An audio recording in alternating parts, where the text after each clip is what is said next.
Tu penses que pardonner te fait plus de bien à toi qu'à la personne qu'on pardonne, en fait? Oui, c'est surtout pour ça. Je me fais du bien à moi-même. Et je sais que je suis pas parfaite. Je peux aussi frustrer, vexer certaines personnes. Et si moi, je demande à Dieu de me pardonner, pourquoi moi, je ne suis pas capable de pardonner? Ça a été difficile à faire. Ça a été un travail de beaucoup d'années pour que j'arrive à pardonner. Mais aujourd'hui, c'est... Tu me fais quelque chose, bof. Je te vois, tu es humain, je suis humaine. Donc, j'avance. Je ne veux pas me créer des blocages parce qu'au fond de moi, j'ai des rancunes et des haines. Non, non. Et dans la période, quand tu es tombé malade, là, qui n'a pas trop été là, tu leur en as voulu beaucoup? Au départ, oui. Oui, au début. Mais après, c'est passé. Est-ce que vous êtes resté longtemps sans vous parler dans la période? Oui, on a fait... Combien de temps à peu près? Plusieurs années? Oui. On a fait peut-être 1 an, plein, sans se parler. Et quel a été le moment de vous reparler? Qui a fait le premier pas? Non, je sais pas ça a été quoi. Peut-être j'ai commenté peut-être une de ses stories ou quelque chose comme ça. Juste ça. Et c'est reparti? Oui, bon, après, c'est pas comme si on s'écrit tous les jours, comme si on se parlait tous les jours. On peut commenter une story, on peut mettre un like sur une vidéo uniquement. Mais pour la célébration de ces 30 ans et de ces 10 ans de carrière, on t'a vu que tu es rentré à Cotonou. Je me devais d'être là. Pourquoi tu te devais d'être là? Je me devais d'être là pour... c'est pas parce que l'autre n'est pas forcément là pour toi que tu te dois de lui rendre l'appareil. Moi, je suis reconnaissante de ce qu'il m'a apporté et de ce que moi, je l'ai apporté. Surtout que j'ai été quand même une bonne partie de... Je dis pas que c'est moi qui ai fait démarrer Jojo, mais j'ai fait aussi exploser Jojo comme Jojo m'a fait exploser à un certain moment. Et je fais partie de ces 10 ans de carrière. Donc, je me devais d'être là, de lui soutenir, de lui dire à quel point je suis fière de son parcours, de l'accompagner, tout simplement. Petite pause, les amis. Pourquoi? Parce que j'ai une grande nouvelle à partager avec vous. Pour la toute première fois dans Discussion informelle et sur PodLab Studio, j'ai le plaisir de vous annoncer que nous avons 2 nouveaux sponsors qui nous accompagnent dans la réalisation du podcast afin que nous vous délivrons toujours une émission de qualité exceptionnelle. Le premier sponsor que nous recevons sur Discussion informelle, c'est Evans Design. Evans Design, c'est une marque de vêtements qui existe depuis 2017 et personnellement, c'est une marque que je porte depuis des années. J'ai été très heureux et très ravi lorsque le fondateur m'a contacté pour me dire qu'il écoutait notre podcast, qu'il adorait le travail que nous faisons et que ce serait un plaisir pour lui de m'accompagner, de nous accompagner et de m'habiller personnellement sur Discussion informelle. Et comme vous pouvez le voir aujourd'hui, la petite veste que j'ai portée, c'est une veste signée Evans Design. Okay? Donc, si vous avez envie, vous aussi, d'être aussi frais, peut-être, ou d'avoir des outfits aussi intéressants, Evans Design, c'est une marque que je porte depuis des années que je n'hésiterai pas à vous recommander. Vous pouvez cliquer sur un lien en bas de la description. Il y a toutes les informations pour les contacter. Le deuxième sponsor qui nous accompagne sur Discussion informelle et que j'ai hâte de vous annoncer, c'est Lemfi. Lemfi, c'est quoi? Lemfi, c'est une application d'envoi d'argent.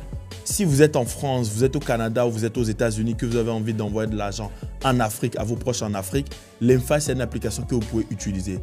L'avantage avec Lemfi, c'est que vous pouvez envoyer de l'argent en Afrique depuis les États-Unis, le Canada ou l'Europe avec 0 frais d'envoi directement sur Move Money ou sur Mobile Money. Et avec le code promo PodLab, vous avez droit à 15 € sur le premier transfert de 50 € et à 20 $ pour votre premier transfert de 100 $ depuis les États-Unis ou le Canada.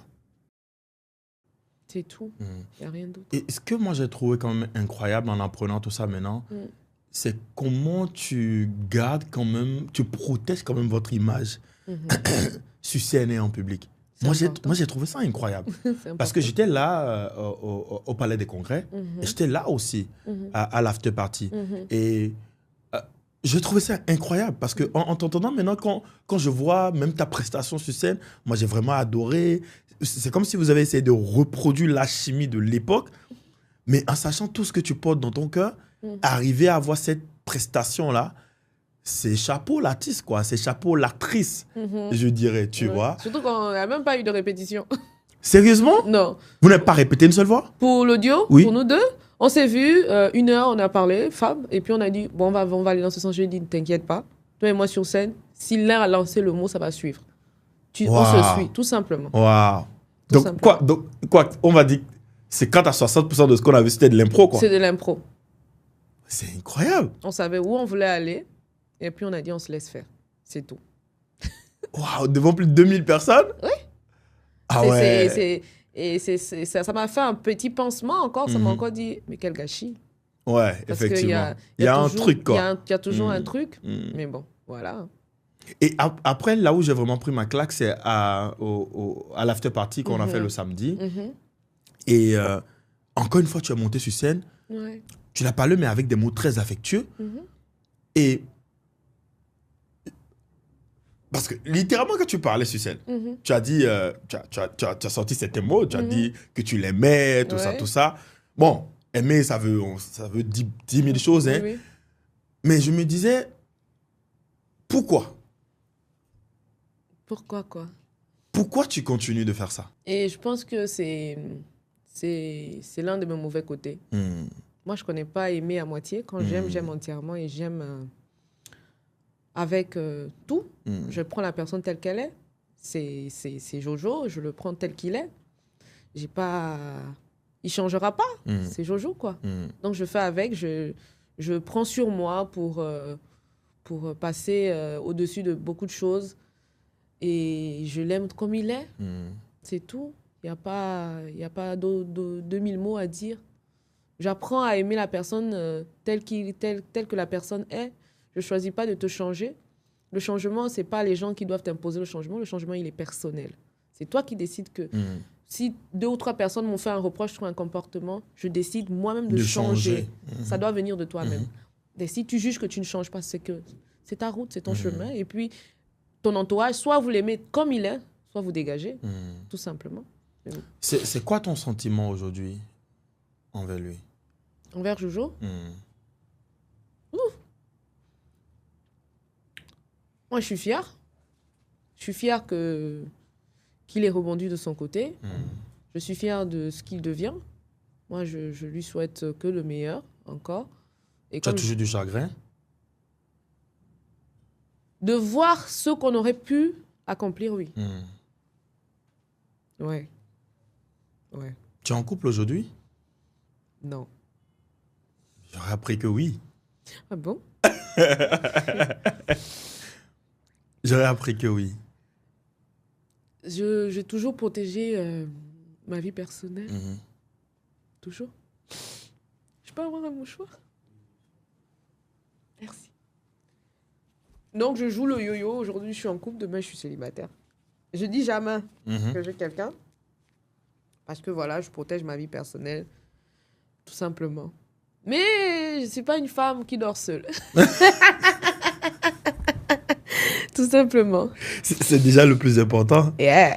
Et la personne avec qui tu dors, quel est son avis sur tout ça? Qu'est-ce qu'elle pense de ce qui a été vos rapports avec Jojo et de ce qui en reste aujourd'hui? Et de ce que tu continues de faire, justement, pour, de loin ou de près, à chaque fois que tu en as l'occasion, de protéger son image, de protéger ce que vous avez vécu, tout ça. Il connaît un peu une partie de l'histoire. Et il a tendance à me dire, comment tu fais? C'est ce que je me demande également. Comment tu fais? J'ai dit, ben, je ferai pareil avec toi. Comme je fais avec tout le monde. Tout simplement. Je connais ce que ça fait d'être exposé, d'être jeté à la vindicte populaire. Et pour l'amour que j'ai eu pour Jojo, je ne pourrais jamais le lui faire. Et c'est pareil pour mon entourage. Jamais je viendrai. On va se battre dans une chambre. Quand on sort, on sourit. Ça fait mal d'être exposé. Parce que quand on t'expose, toi, il n'y a pas que toi. Il y a la famille. Il y a beaucoup de choses qui vont derrière. Donc, jamais de la vie, je le ferai. Je garde mes frustrations pour moi en privé. Si je veux, je crie, je pleure. Et puis, quand je ressors, ben, je souris. Tout simplement. Comme là, durant l'événement, je n'ai pas été très contente. Mais pourquoi tu n'as pas été très contente?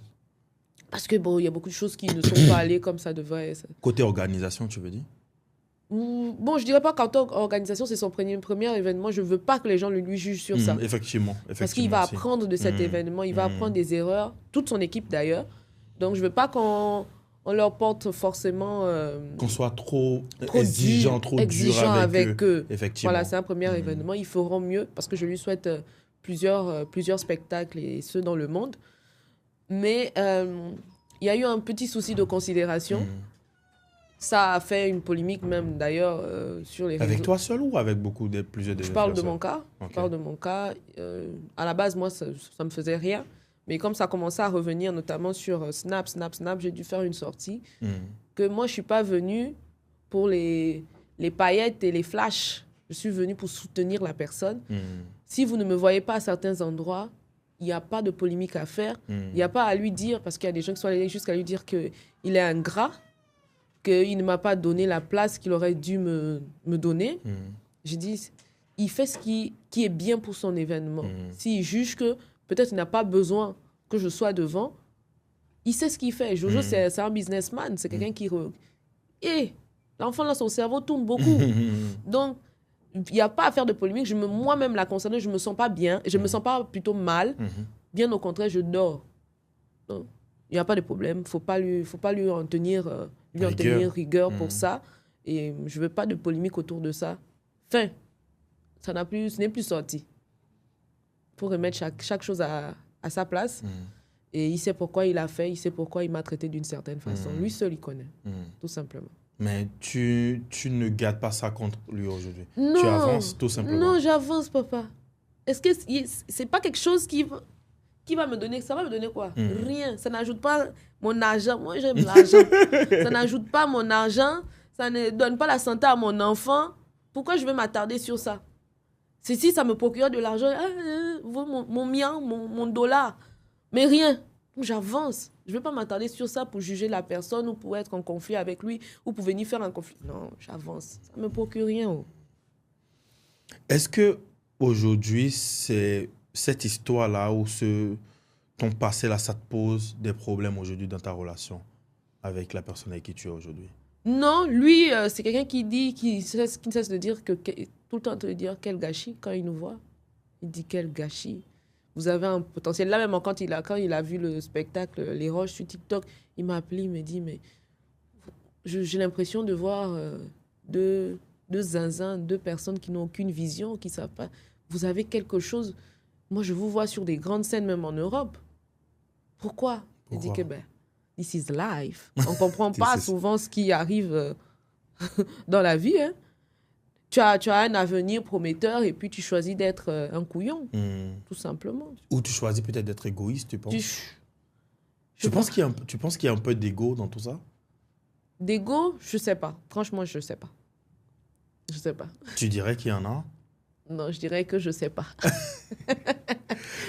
Pourquoi je demande ça? Parce que actuellement, on a vu ce qui est en train de se passer avec Trump et Elon Musk. OK, yeah. Tu as vu ça passer? Ouais, j'ai vu. Et il y a beaucoup de personnes qui disaient que c'était une relation qui n'était pas forcément destinée à aller très loin. Non. Parce que c'est deux hommes de pouvoir qui, à un moment donné, quelqu'un va forcément vouloir prendre le dessus. Si.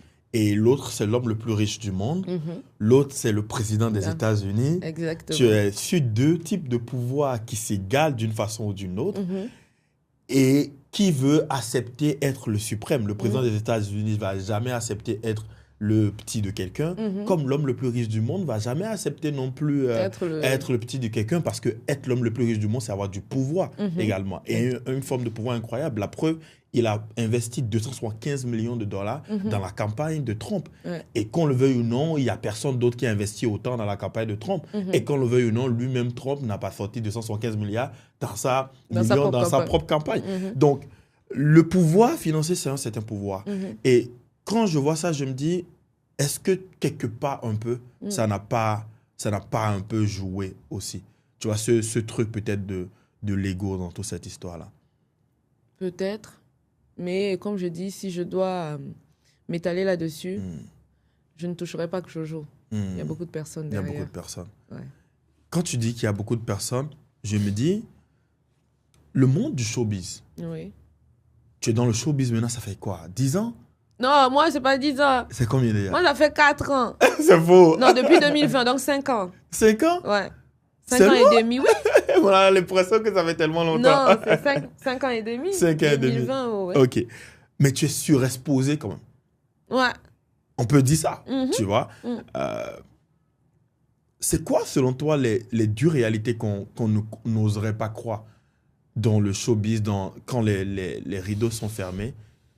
que tu trouves qui est aberrant, qui est écœurant, qui te déçoit profondément,